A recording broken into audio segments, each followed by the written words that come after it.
Pain travels through families until someone is ready to feel it. For many of us, our generational curse is avoidance. We come from people who just act like it didn't happen. But pain demands to be felt. And somewhere along the line, a child will be born whose charge it is to feel it all. These are your shamans, your priests and priestesses, your healers. You call them mental health patients and label their power as depression, anxiety, bipolar disorder, and the like. But these are the ones who are born with the gift of feeling. And as we all know, you can't heal the pain that you refuse to feel. As a spiritual, woo-woo kind of person, let's have a talk about this. This video is both correct and incorrect at the same time. So I'm going to need you to suspend that black and white thinking. Trauma is indeed passed down through the family. Last I checked, they can actually genetically code it 7 generations back, supposedly. So that's not the issue. Mental illness is a thing. Spirituality does not explain away mental illness.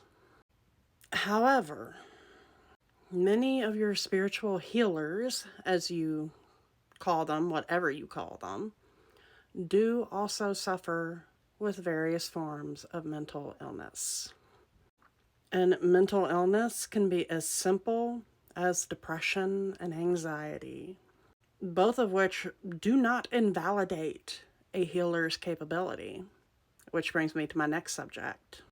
Not all healers are as spiritual woo-woo as you think.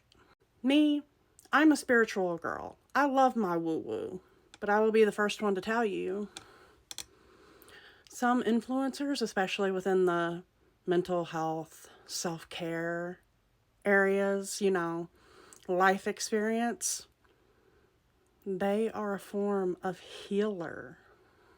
Let me give you an example.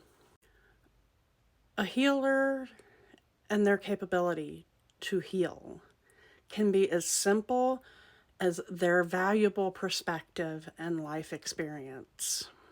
For example, I have experience with toxic and abusive relationships that don't have physical abuse.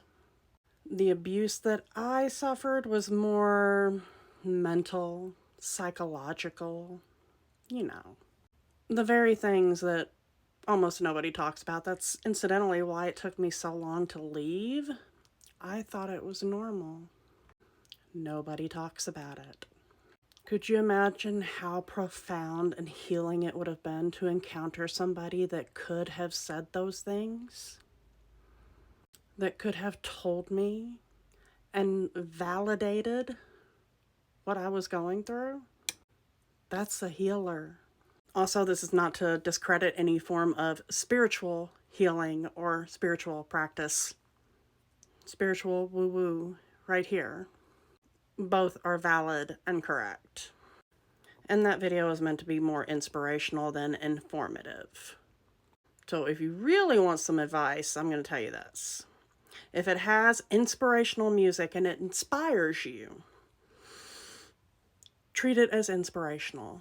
If there was something in it that really resonates with you, research it, fact check it.